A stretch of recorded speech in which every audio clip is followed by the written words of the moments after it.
오늘은 타너 스님에 대한 연구로 박사학위를 받으신 타너학 1호 박사 문광 스님을 모시고 이번에 그 타너 스님의 타너 선사의 사교 회통 사상 이 책을 펴내셨는데요. 이 책을 펴낸 문광 스님과 얘기를 나눠보도록 하겠습니다. 스님 안녕하세요. 네, 안녕하십니까?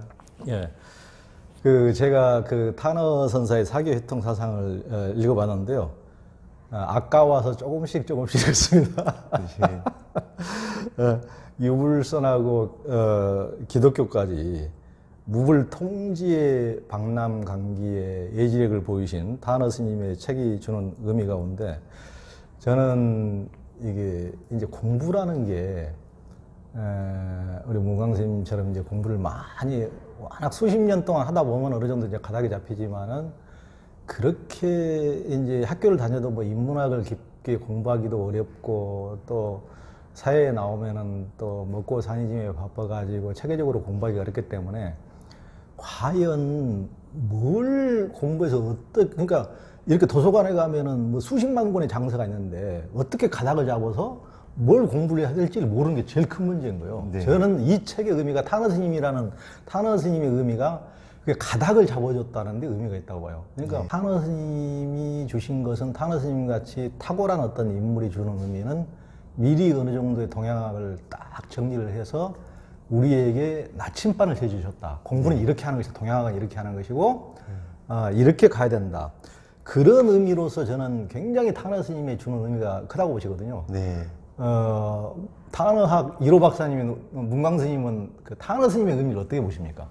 예, 저도 뭐 동양학 공부를 하고 불교 공부를 하고 했지만, 이 전체에서 아주 근데 핵심을 파악한다는 건 정말 어렵거든요. 그러니까 근데 이제 타너 스님 말씀 중에 종지가 없는 학문은 죽은 학문이다. 화엄경 다 보고 나서 화엄경 핵심이 뭐냐 물어보면 답을 잘 하지 못한다. 주역도 많이 보지만 다 다른 지엽적인 것에 빠져가지고 딴 데로 다 빠져 있다는 거예요. 그래서 스님이 이런 것을 전체적으로 다 조망해서 제시해 주는 거. 예를 들면 유교에서는 어떤 책을 봐야 되고 어디에 핵심이 있고 어떠냐 이런 부분들을 얘기하는 것이 아주 스님이 이제 그 나침반이 되는 그런 이제 요소가 되죠. 그래서 저도 이제 타너 스님을 뭐 연구해서 논문을 쓰거나 뭐 이러려고 처음 본 게 아니고 불교 공부를 해야 되겠는데 저는 이제 유교나 노장은 공부를 하다가 출가를 했으니까 스님의 강의를 들으면서 너무나 핵심을 잘 파악을 잘 해주시고 몰랐던 거를 뚫어주시고 이런 걸 보고 나도 이제 불교 공부하는데도 스님이 제시해주는 그 길을 한번 가봐야 되겠다. 그래서 화엄경 같은 것도 스님 번역본을 찾아서 보고 금강경도 스님의 오가해 주석과 하머스리 그다음 스님의 주석 장자도 그렇고 이런 걸 이제 따라 읽기를 했어요. 따라 읽기를 하다 보니까 이제 어느 정도 이제 가닥이 잡히는데 예를 들면 우리가 이제 화엄경의 대가가 있고 주역의 대가가 있고 뭐 그다음 노장의 대가가 있고 따로따로 있지 않습니까? 그럼 따로따로 있는 분들 읽으면 이제 서로 또 합치가 안 되는 경우가 있는데 그런 문제가 있죠. 스님은 이제 화엄이다, 주역이다, 노장이다, 유불선 어떤 그 얘기를 하더라도 같은 종지의 핵심을 가지고서 쭉 꿰어주니까. 그러니까. 예를 들면 내가 유교 공부 조금 한 사람이면 유교의 핵심을 가지고 이걸 가지고 노장을 이렇게 봐라. 그다음 이걸 가지고 니네 불교 공부해본 사람은 요걸 아니까 유교에 대해서 요걸 이해할 수 있지 않느냐. 그다음에 주역 같은 경우는 주역을 봐서 이렇게 좀 아는 사람이면 이걸 활용해서 요걸로 화음을 보면 된다. 이렇게 이제 길을 터주시는 것 같아요. 맞아요. 그런 부분이 있으니까 전체적으로 다 꿰뚫어서 해주니까 어느 한 분야라도 먼저 공부를 시작한 분은 이제 그 길을 통해 가지고 이제 옆으로 사통팔달로 이제 뚫린 길을 열어주시는 거. 그게 이제 타너 스님의 제일 큰 장점인 것 같아요. 그래서 이제 박완식 선생이라는 타너 스님 제자가 있는데 그분 하신 말씀이 뭐냐면 뭐든지 이 노장이다, 유교다, 뭐 불교 다 얘기를 하지만 전체를 꿰어가지고 마지막에 불교의 진리로 가장 높은 진리로 끌어서 회통 쳐주시는 분은 타너 스님을 외에는 본 적이 없다. 예. 이런 말씀하시고 불교의 대가, 유교의 대가, 노장의 대가는 따로따로 있을 수 있지만 이 모든 학문을 동양학을 꿰뚫어서 다 회통해 주는 걸로는 타너 스님이 역대 제일이 아니냐 이런 말씀하는데 저도 그런 그 생각에 공감을 합니다. 예, 예. 예. 네. 그리고 이제 타너 스님이 총 20종 80권의 책을 냈다고 이제 문광 스님께서 이 타너 선사의 사교 회통 사상에서도 쭉 이제 타너 스님 책도 정리를 해 주시고 그렇게 종합적으로 보니까 이제 20종 80권 이게 이제 다른 분들이 낸 책하고 달리 다 그 굉장히 깊은 역경을 담고 있기 때문에 한 권 한 권이 너무나 이제 방대한 작업이고 특히 화엄학이라는 것은 이루 말할 수 없는 작업인데 이게 이제 이분이 이제 1956년부터 1983년까지는 28년간 날마다 새벽 한두 시에 기상을 해서 몇 시간 참선을 한 이후에 오전에는 계속 이제 오전까지 역경 사업하시고 그렇게 이제 평생 역경 산매 속에서 이분이 이제 나중에 단지 하루를 지난 것처럼 이렇게 했다고 이렇게 말씀하실 정도로 그 긴 날을 이제 그렇게 말씀하셨는데요. 근데 이분은 이제 자기는 그 현세 보잘것없는 것들을 하지 않고 천추의 일만 하겠다 이렇게 하셨거든요. 그런데 그때 당시에도 예전에 우리나라에서 제일 큰 절인 통도사에서 경봉 스님 큰 스님께서 하남 스님을 조실로 모시려고 그러니까 내 제자인 타너가 나보다 더 낫다 하고 이렇게 추천할 만큼 그 당대도 그렇게 인정을 받으실 조계종 종정인 자기 스승으로부터 그렇게 인정을 받으실 이런 스님이었음에도 불구하고 타너 스님은 그 정도 실력을 갖췄지만은 현세 복덕을 구하지도 않고 실은 복덕이 굉장히 없으셨던 것 같아요.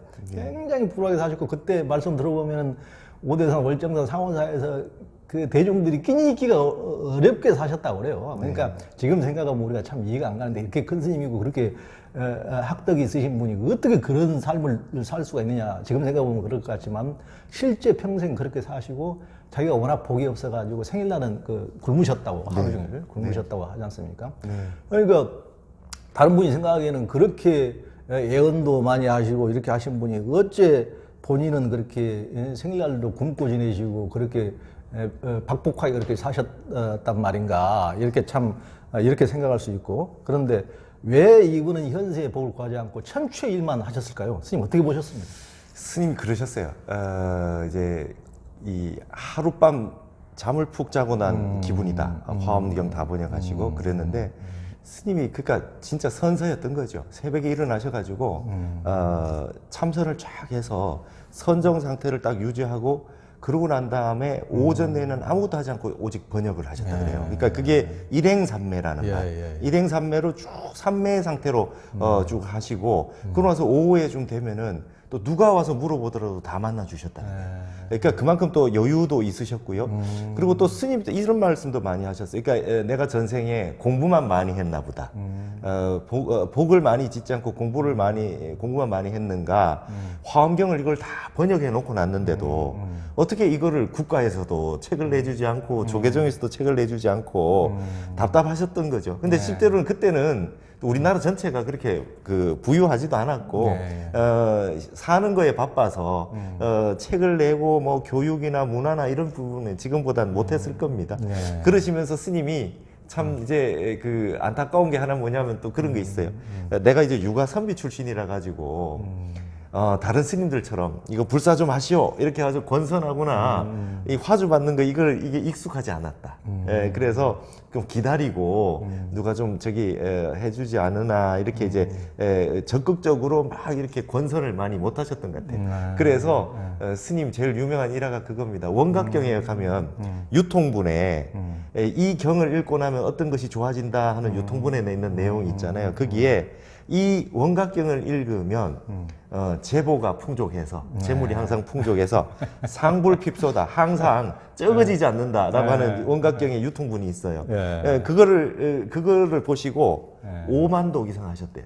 그거를 읽고 있으셨다는 거예요. 그랬더니 나중에 대기업의 사모님이나 이 유지분들이 오셔서 책을 내주셨다 그래요. 그런 말씀도 있고.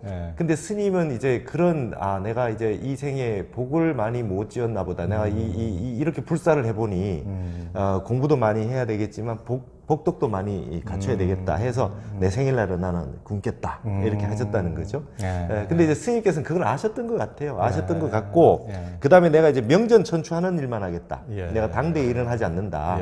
후대 일을 하겠다. 내가 지금 이번 생에 뭐 좀 명예를 누리고 이게 그 현실에서 좋은 걸 추구하지 않고 한다는 건 이것이 이제 영원한 사업으로 공부하는 분에게 도움이 되기 위해서 이렇게 하겠다는 거였고 그리고 스님께서 이런 말씀도 하셨죠. 이건 뭐 제자들 분들에게 오프 더 레코드로 하셨던 말씀인 것 같은데 내가 문창성보다는 문곡성이 발달돼 있다. 이제 그 명리로 동양학적으로 문곡성이 발달돼 있다. 그렇기 때문에 나는 살아서보다 죽어서 명예가 더 날 거다. 어우, 예리하시네요. 나는 살아서는 많이 안 알아준다. 그거는 내 복이 그러하다. 그러나 나는 여기에서 씨앗을 심어두고 그러고 난 다음에 이것이 이 내용으로 온 국민이 보고 전 세계인이 여기에 입각해서 공부를 하게 될 날이 있을 것이라는 걸 아셨던 것 같아요. 그걸 아셨기 때문에 힘드셔도 뭐 그걸 어렵게 보지 않으시고 예를 들어서 서울 같은데 나오셨는데 서울에서 계실 머물 절이 없었다는 거예요. 그러니까 뭐 보문난야라든지 석파정이라든지 이렇게 절에 아닌 곳에서 방 하나 얻어서 지내시면서 제자분들하고 같이 교정 보시고 이렇게도 수없이 많은 세월을 보내셨고요. 그래서 참 그런 거 보면 원고 보따리를 들고 전국을 이제 주유하신 거죠. 그런 거 보면 안타까운데 그게 이제 이 스님의 말씀하셨던 시절이 오면서 이제 앞으로 좀 그 스님의 학문이나 이런 그 예지가 앞으로 많이 그 발휘돼서 우리에게 큰 지혜로 다가오지 않겠나 이렇게 생각합니다.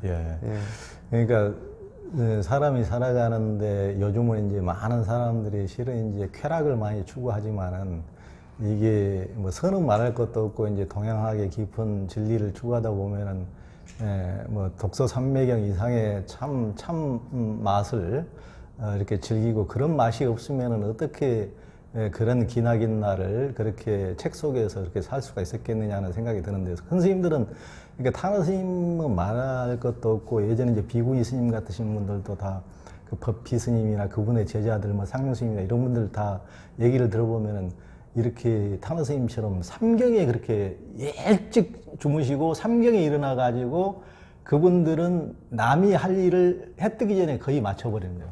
그럼 낮에는 그런 이제 대중들 대접하고 이렇게 똑같이 하는데 그러면 그분들이 공부를 언제 했을까 싶은데 이미 다 해 마친 거예요. 그러니까 그런 분들 예전에 이렇게 얘기를 들으면은 참 그런 분들의 그런 그 뭐랄까 그 열정이랄까 정신력이랄까 그건 참 대단하시죠. 그게 스님께서 하신 말씀이 그런 게 있어요. 인시에 하루에 그 모든 것은 인시에서 결판난다. 새벽 3시부터 5시까지가 인시거든요. 그러니까 이제 그 낮에 인오술이라 그래서 태양의 기운은 정오 태양의 기운은 이미 새벽 3시에 인시에 시작이 되기 때문에 이때 일어나서 활동을 하거나 정신 활동을 하지 않으면 낮에 있는 활발한 태양의 기운을 다 발산하지 못한다. 그래서 우리가 3시에 도량석 치고 일어나는 거다 이러면서 스님은 인시보다 좀 더 일찍 일어나셨던 것 같아요. 미리 참선하시고 그때부터 이제 번역을 하셔가지고 가장 맑은 정신일 때 하루 일을 다 맞춰 놓으셨다. 그래서 아주 재미난 말씀이 바빠서 못 만나겠다 이런 적이 한 번도 없으셨다는 거예요. 평생 여유가 있으셨대. 그렇게 일을 그 많은 역경 작업을 하시면서도 그러니까 이제 저녁 9시 되시면 또 무조건 쉬시고 그리고 이제 여기 오대산에 그 대처 비구 뭐 정화 때문에 오대산에서 회의를 하실 일이 있었답니다. 그래서 그때 총무원장 스님이 청담 스님이시고 많은 스님이 와서 막 회의하다가 이제 늦어진 거죠. 근데 이제 오대산이니까 스님이 타너 스님이 이제 거기 말하자면 그 손님을 맞이해서 있는 분 아닙니까? 9시 되니까 스님 난 자러 간다. 그러고 가셨다는 거 스님들 다 회의하소. 나는 자러 간다. 그리고 어딜 가시더라도 뭐 일 있더라도 나는 번역한다. 그 본인 하실 일 하시고 그렇게 철저하게 그렇게 하셨다 그래요. 그래서 참 그런 생활이나 이런 규모나 이런 걸 보면 굉장히 철저하셨다. 그런 게 느껴집니다. 그리고 이제 철학이라는 말이 이제 우리가 이제 필라소피라고 원래 애지, 그러니까 지를 사랑한다 하는 말에서 왔다 그러는데요. 그러니까 서양적인 것에는 이제 지식을 폭넓은 이렇게 아는 것을 사랑한다 이렇게 이제 뜻으로 볼 수가 있는데 타너 스님은 동양 사상을 철학이라고 불러서는 안 된다고 하셨어요. 왜 그러셨습니까? 예, 스님이 그 에이지라고 했을 때 서양 철학 이렇게 이 필로소피의 역으로서 철학이라고 썼는데 우리는 동양 사상이라고 해야 되고 동양학이라고 해야 된다 이렇게 말씀하시면서 서양의 철학은 논리학이나 언어 문자를 중심으로서 실증적이고 분석적인 것을 이렇게 기본 바탕으로 하고 있기 때문에 서양에서 말하는 지하고 우리가 말하는 지는 좀 다르다. 동양에서 말하는 지는 생각 끊어진 자리. 네. 생각이 끊어져서 아는 것이 끊어져서 모르는 바가 없어지는 거. 그렇죠. 이거를 이제 추구를 하는 것이고 아는 것을 많이 추구해서 분석해서 많이 쌓아서 아는 지혜가 아니다. 그렇기 때문에 서양에도 물론 생각 끊어져서 아시는 분들이 있지만 네. 전체적인 흐름이나 특성이 네. 그런 그 아는 것을 중시하는 그런 것이 어떤 바탕이 돼 있기 때문에 그거와 조금 구분해서 네. 동양 사상이라고 하자. 그리고 서양 철학이라고 하는 것이 동양에 넘어와서 동양의 것을 전부 아는 것으로 분석하고 그렇게 논리로 언어 문자로 하다 보면은 동양학에서는 끝을 공부할 수 없기 때문에 동양 사상이라고 하는 걸 좀 강조하신 거죠. 생각이 끊어져서 모르는 것이 없어지는 것이다. 네. 이제 이렇게 보셨던 것 같아요. 그러니까 불교만 그런 것이 아니라 유학과 노장도 그런 세계다. 이거를 이제 해주셨으니까 애정이 있으셨던 거죠.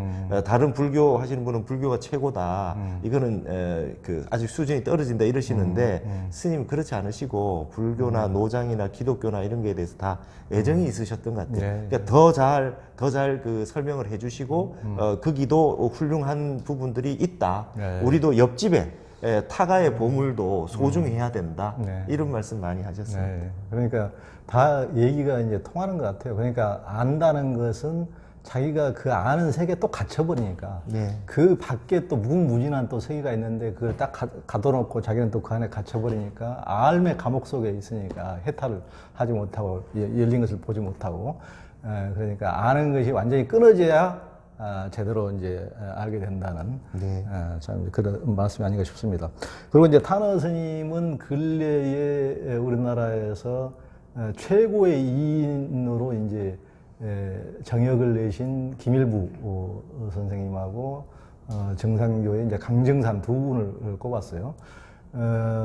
이제 타너 스님 이제 선친께서 부친께서 그 독립운동도 하신 차천자계 중상교 계열의 차천자계 목방도인이라고 이인자이셨기 때문에 그런 영향으로 이제 어떤 민족성도 상당히 민족주의적인 경향도 일단 보이신 것 같고 하긴 하는데 네. 불교계도 뭐 경허 스님뿐만 아니고 수월 스님 뭐 굉장히 독특하신 분들이 많은데 어떻게 불교 밖에서 이런 분들을 최고의 이인이라고 꼽으셨을까요? 예. 스님께서 이제 일부 김일부 선생하고 강정산 이 두 분을 이제 최고의 이인이다. 이렇게 다르리자 이인이다 이렇게 말씀하셨는데 그거는 이제 뉘앙스가 불교를 제외하고 전문적으로 수행하시거나 모든 걸 다 세속을 다 떠나서 완전히 그 출세관적인 것으로 그냥 수행만 하시는 분 이외에 이렇게 이런 경지에 도달했다는 건 참 특별한 일이다. 이런 것으로 말씀하신 것 같고요. 그다음에 이제 또 이 두 분 같은 경우에는 뭐 이렇게 단순하게 어떤 유불선이다 이런 걸로 설명하기 힘든 독특한 측면이 있지 않습니까? 그래서 저도 타너 스님을 연구하게 되면서 강정산의 정산 사상이라든지 김일부 선생의 정열에 이런 걸 공부를 이제 하게 됐거든요. 이제 열심히 하면서 스님이 이런 것까지 다 수용해서 공부하신 걸 보고 말씀하신 걸 보고 저도 공부를 하면서 다른 분이 얘기하는 것과 다르게 이제 공부를 하게 됐죠. 말하자면 좀 정견을 가지고 이분들의 그 이론을 본다고 할까요? 그러니까 이 두 분하고 관련된 분에서도 스님이 이제 그 이인이라고 하는 걸 인정하셨던 부분이 을지로에 그때 당시에 증산도 관련된 단체가 사무실이 있으셨던 것 같아요. 그래가지고 거기서 스님을 아주 정중하게 초청을 해서 그 말씀도 듣고 그분들도 굉장히 타너 스님을 존중하고 그랬다 그래요. 그리고 또 그 김일보 선생의 제전 제자가 충남대 총장까지 지내셨던 그렇죠. 이정호 선생이거든요. 그렇죠. 그분 자제분을 제가 잘 압니다. 예. 그 이정호 선생하고는 교류도 많이 하셨어요. 탄원 선생님 많이 하셔가지고 네. 학산 이정호 선생 그 정역 그 저서에는 네. 스님 서문이 여러 군데 있습니다. 네. 그리고 저기 그 향적산방에 네. 계룡산의 향적산방에 거기에 이정호 선생이 있을 때 네. 탄원 선생님이 거기 한번 가서 뵌 적도 있었다고. 네. 그러니까 저기 그 봉우리 말이죠. 예, 예. 거기 가가지고 국사봉 그쪽에 가서 직접 만난 적도 있고 하여튼 두 분은 그런 각별했던 그런 분들이 그 인연이 있었던 것 같아요. 그래서 그렇죠. 정역이나 증산도 이런 쪽도 우리 불교계에서는 또 좀 많이 언급을 안 하는데 스님께서는 민족 사상이 있으시다 보니까 그렇죠. 외국에서 찾아볼 수 없는 중국, 일본에도 유불선이 다 있지만 이런 분들 내용은 없지 않느냐 그런 걸로 우리 민족 사상으로 또 인정을 해주셨던 민족 의식이 있으셨던 것 같아요. 네. 그래서 그분들을 또 대석 특별을 또 해주시고 네. 그랬던 것 같아요. 물론 뭐 경허선사나 그 앞에 큰 도인 스님들에 대해서는 뭐 말할 것도 없고 네. 그래도 그 이후에 이외의 분들에 대해서도 이제 인정을 해주셨다는 게 참 스님으로서 폭이 넓으셨던 것 같아요. 예, 그렇죠.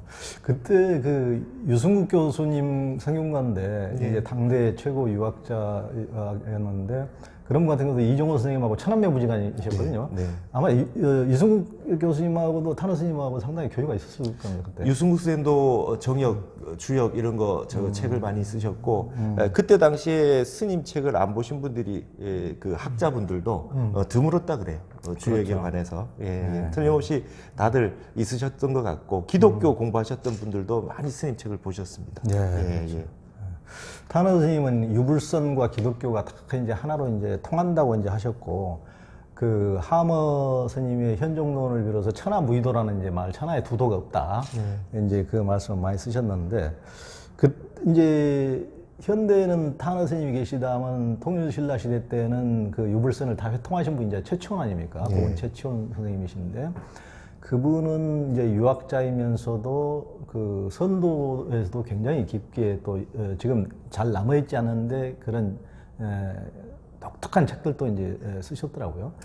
그리고 이제 불교에 대해서도 굉장히 깊이가 있으시고 그분의 형님이 그러니까 그분 최초의 아버님이 굉장히 독특하신 분이더만요.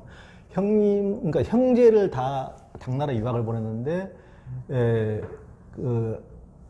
최초의 형은 구법승으로 불교 공부를 시키고 최초는 유교 공부를 시키고 두 형제를.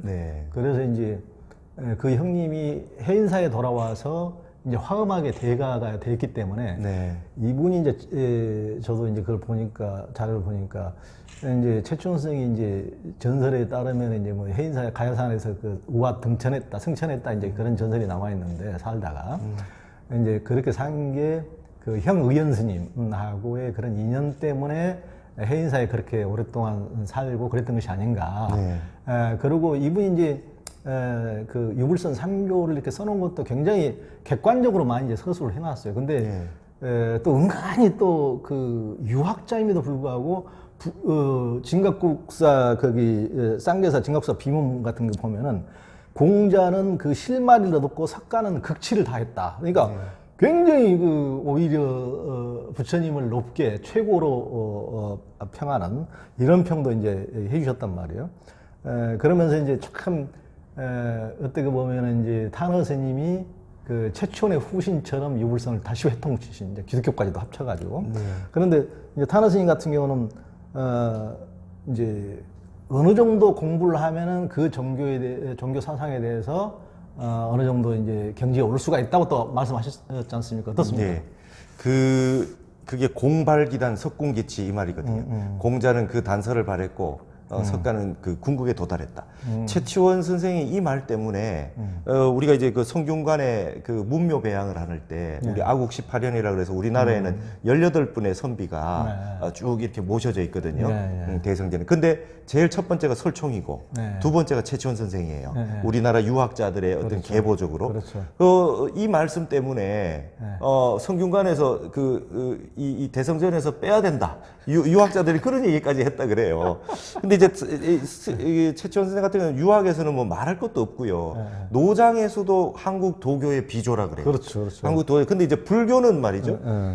우리가 최치원 선생의 글이 없으면 우리 그 선문의 어떤 역사들, 그게 사산비명이 없으면 선문 역사가 잘 제고가 안 될 정도로 그 정도로 역할이 크시고 깊이가 있으셨던 것 같아요.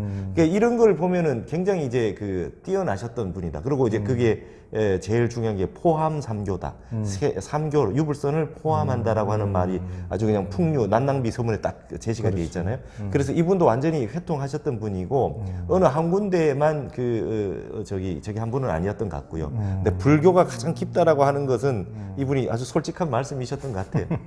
이제 그 스님께서도 그런 얘기합니다. 유불선 삼교가 다 똑같이 도가 있는데 유교는 10년 걸리더라.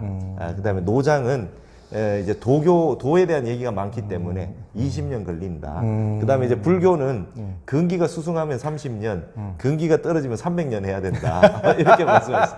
이렇게 말씀하셨는데 기독교는 내가 보니까 텍스트도 적고 3년이면 다 하겠더라. 근데 아주 재주꾼이라면은 석 달에도 가능하다. 외우는 것. 그러니까 여기서 이제 책 보는 내용이 스님은 이제 외우는 거니까요. 그렇죠. 외우는 거. 그러니까 한문 본 그 성경까지 다 외우신 분이니까 나는 둔해 가지고 3년 둔한 사람은 3년이면 되고 아주 재주꾼들은 3개월이면 다 공부할 수 있다. 이렇게 말씀하셨어요. 근데 이제 그것이 뭐 꼭 굳이 뭐 이렇게 장단이나 뭐 어떤 그 우열을 아주 직접적으로 얘기했다기보다는 그 성향을 나타낸 거죠.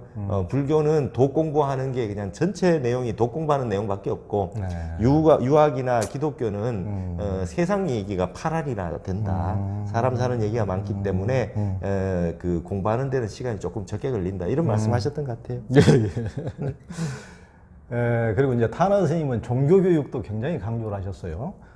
그러면서 이제 학교에서 종교교육을 경시하지 말고 적어도 유교의 논어나 중용, 그리고 이제 주역, 기독교에서도 마태복음 산상수훈 정도는 꼭 가르쳐야 된다. 이렇게 이제 말씀하셨단 말이에요. 근데 요즘은 이제 먹고 사니즘이 하도 자본주의 사회에서 그러다 보니까 대학교에서도 스님도 연세대학교 중문과 나오셨지만 요즘에는 이제 대학교에서도 인문사회계열은 아주 찬밥 중에 찬밥이란 말이에요. 거의 그런 거가 왜 있어야 되냐는 할 정도까지 이제 돼버릴 지경이 왔는데 그러면서 뭐 종교학은 말할 것도 없죠. 이런 현상을 어떻게 보십니까? 스님이 이제 그런 말씀하셨어요. 물극필반이다. 세상의 모든 것은 극에 도달하면 다시 거꾸로 돌아오는 그런 이치가 있다 하시면서 이제 그 세상이 스님 당시에도 이제 물질 문명화돼 가고 있다는 거예요. 극도로 물질을 숭상하고 정신을 제1위로 하고 물질이 제2위로 해야 되는데 이게 지금 역전된 현상으로 가고 있다. 그래서 이제 이런 현상이 반드시 이제 폐단이 나타날 것이다. 이렇게 말씀하시면서 이제 종교도 앞으로 물질화된다. 종교도 물질화되고 있기 때문에 종교들이 많이 사람들이 믿지 않는다. 종교를 믿지 않는 세상이 오게 되고 초종교화 된다. 종교를 떠나서 된다. 그러면 무엇을 초종교화될 때는 종교도 물질화되고 나면은 그 이후에 사람들이 요구하는 거는 진정한 정신의 가치와 근본 마음과 수행과 이런 부분을 또 요구한다는 거죠. 그래서 물질화된 종교가 아니라 진정한 종교의 자각의 종교를 우리가 갖춰야 된다라고 하시면서 이제 물구필반이다 이런 얘기를 하면서 그걸 보면 제가 이제 지금 이렇게 보면 그걸 저는 나름대로 해석하기를 이제 물학에서 심학으로 다시 또 부족한 부분을 채워가야 된다. 그다음에 실학에서 허학으로 다시 한번 돌아가는 시대를 한번 맞이하게 될 거다. 이런 부분을 스님께서 이제 지적하신 거고 틀림없이 물질적으로 풍요해도 정신적으로는 아주 부족한 느낌을 많이 가지게 될 거라는 거죠. 그럴 때 이제 진정한 종교 교육이 필요한데 그때 말하는 종교는 물질화되거나 세속화된 종교가 아니라 근본 정신을 가지고 있는 예, 그런 이제 종교가 필요하다. 그러면서 스님께서는 진짜로 그걸 제시해 주셨어요. 불교에는 화엄이요, 유교에는 역학이나 논어 중용 같은 거, 그다음에 노자 장자, 그다음에 기독교에서는 특히 마태복음에 산상수훈을 굉장히 중시하더라고요. 네. 이런 부분들은 누구나 다 배워가지고 인간의 기본으로 갖추는 게 이제 좋다. 네. 이런 말씀하셨어요. 예, 예.